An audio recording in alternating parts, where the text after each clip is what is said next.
berkuasa atas segala berkat dan rahmat-Nya, sehingga pada hari ini kami dapat memaparkan hasil diskusi kami. Baiklah, sebelum kami menjelaskan hasil diskusi kami, pertama-tama kami perkenalan diri terlebih dahulu. Nama saya Bima Rayana sebagai moderator. Saya Linda Simatupang.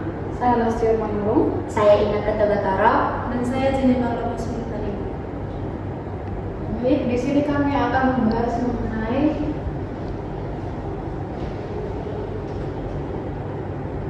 lembar kerja Tailor and Personalize the Work.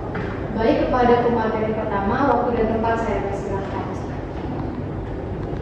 Oke, di sini tentang lembar kerja T atau Tailor and Personalize the Work. Dalam rancangan pembelajaran Understanding Medicine, Tailor and Personalize the Work mengacu pada proses mengadaptasi dan personalisasi pembelajaran agar sesuai dengan kebutuhan dan karakteristik peserta didik. Tujuan dari Tailor and Personalize the Work adalah untuk meningkatkan keterlibatan dalam pemahaman peserta didik dalam pembelajaran. Menurut penelitian Jurnal Analisis Pengembangan Rancangan Pembelajaran, dengan pendekatan Understanding Medicine, pembelajaran UBD dapat dilaksanakan dengan mengidentifikasi hasil yang diinginkan, mengidentifikasi bukti untuk penilaian, dan merancang pembelajaran dalam konteks Tailor dan Personalize the Work. Hal ini berarti guru harus mengidentifikasi kebutuhan dan karakteristik peserta didik serta menyesuaikan materi, metode, dan penilaian pembelajaran agar sesuai dengan peserta didik. Oke, di sini terdapat dua pertanyaan.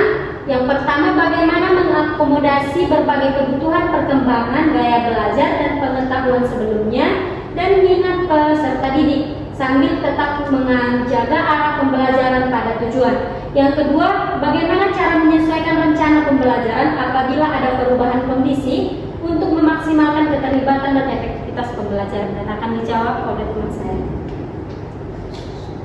Baik, untuk selanjutnya ada pertanyaan tadi, jawabannya adalah yang pertama, untuk mengakomodasi berbagai kebutuhan perkembangan gaya belajar, pengetahuan sebelumnya, dan minat peserta didik, ada beberapa langkah yang dapat diambil. Yang pertama, mengenal gaya belajar siswa, yang dimana guru perlu memahami gaya belajar siswa agar dapat menyusun strategi pembelajaran yang sesuai.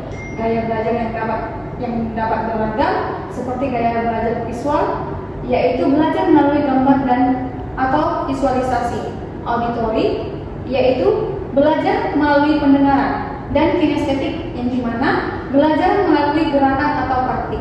Dengan memahami gaya belajar siswa, guru dapat menyajikan materi pembelajaran dengan cara yang lebih efektif. Kemudian, pembelajaran berdiferensiasi, yang dimana pembelajaran berdiferensiasi adalah pendekatan yang memungkinkan guru untuk mengakomodasi perbedaan dalam gaya belajar, pengetahuan sebelumnya, dan minat peserta didik. Dan dalam pembelajaran berdiferensiasi, guru dapat menyajikan materi dengan berbagai cara, menggunakan berbagai media, dan memberikan pilihan kepada peserta didik untuk mempelajari materi sesuai dengan kebutuhan dan gaya belajar mereka. Selanjutnya, menggunakan media pembelajaran yang sesuai, yang dimana guru perlu memilih dan menggunakan media pembelajaran yang sesuai dengan gaya belajar siswa. Misalnya, jika siswa memiliki gaya belajar visual, guru dapat menggunakan gambar, grafik, atau video sebagai media pembelajaran. Jika siswa memiliki gaya belajar auditori, guru dapat menggunakan rekaman suara atau prestasi lisan. Dengan menggunakan media pembelajaran yang sesuai, guru dapat membantu siswa memahami materi dengan baik. Kemudian, mengidentifikasi pengetahuan sebelumnya, yang dimana guru perlu mengidentifikasi pengetahuan sebelumnya yang dimiliki oleh siswa.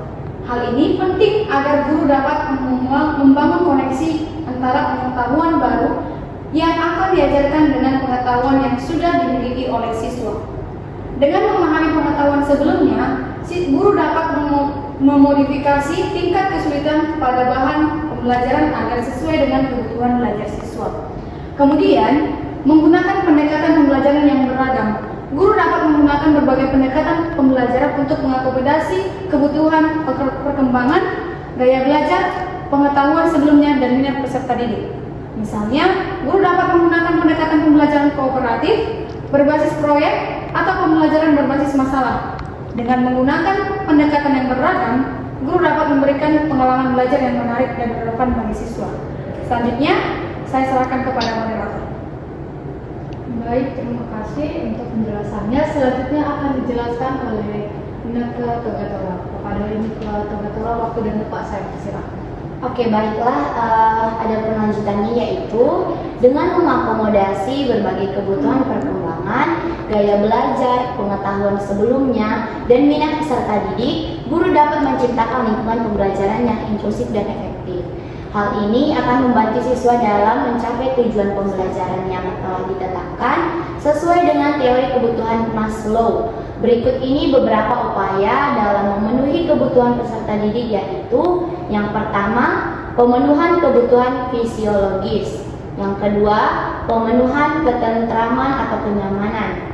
Dan yang ketiga, pemenuhan kebutuhan bersama atau belonging. Yang keempat, pemenuhan kebutuhan penonjolan diri. Dan yang terakhir, yang kelima, pemenuhan kebutuhan aktualisasi diri. Adapun jawaban dari pertanyaan yang kedua, yaitu baiklah, untuk pertanyaan yang selanjutnya, yaitu jawaban dari pertanyaan nomor 2, yang dimana menurut kami cara untuk menyesuaikan rencana pembelajaran atau apabila ada perubahan kondisi untuk memaksimalkan keterlibatan dan keefektivitasan pembelajaran. Yang pertama, lakukan asesmen diagnostik. Langkah pertama adalah melakukan asesmen diagnostik untuk mengetahui tingkat pemahaman dan kebutuhan belajar peserta didik saat ini. Hal ini dapat dilakukan melalui tes, kuis, observasi, atau diskusi. Hasil asesmen diagnostik akan membantu Anda untuk mengidentifikasi kesenjangan antara tujuan pembelajaran dan tingkat pemahaman peserta didik, sehingga Anda dapat menyesuaikan rencana pembelajaran dengan tepat. Yang kedua itu, sesuaikan tujuan pembelajaran, yang dimana berdasarkan hasil asesmen diagnostik, Anda mungkin perlu menyesuaikan tujuan pembelajaran. Hal ini dapat dilakukan dengan mengubah tingkat kesulitan materi, cakupan materi, atau fokus pembelajaran. Pastikan tujuan pembelajaran yang baru masih relevan dengan kurikulum atau kebutuhan peserta didik. Dan yang ketiga yaitu pilih strategi pembelajaran yang tepat. Strategi pembelajaran yang tepat dapat meningkatkan keterlibatan dan keefektivitas pembelajaran. Pilihlah strategi yang sesuai dengan gaya belajar. Berbagai strategi pembelajaran seperti pembelajaran efektif, pembelajaran kooperatif, dan pembelajaran berbasis proyek. Baiklah, saya serahkan kepada moderator. Baik, terima kasih kepada Inneke Togatora. Selanjutnya akan dijelaskan oleh Jenny Tarigan. Waktu dan tempat saya persilahkan. Baik, terima kasih kepada moderator. Saya akan melanjutkan dari jawaban yang kedua. Yang selanjutnya yaitu 4, gunakan teknologi pembelajaran. Teknologi pembelajaran dapat membantu Anda untuk membuat pembelajaran yang lebih menarik dan interaktif. Anda dapat menggunakan berbagai teknologi pembelajaran seperti video, animasi, game edukasi, dan platform pembelajaran online. Nah, yang kelima, lakukan evaluasi dan refleksi. Penting untuk melakukan evaluasi dan refleksi secara berkala untuk mengetahui efektivitas pembelajaran. Evaluasi dapat dilakukan melalui tes, kuis, observasi, atau umpan balik dari peserta didik. Hasil evaluasi akan membantu Anda untuk mengidentifikasi area yang perlu diperbaiki dan untuk meningkatkan rencana pembelajaran di masa depan. Terima kasih, saya kembalikan kepada moderator.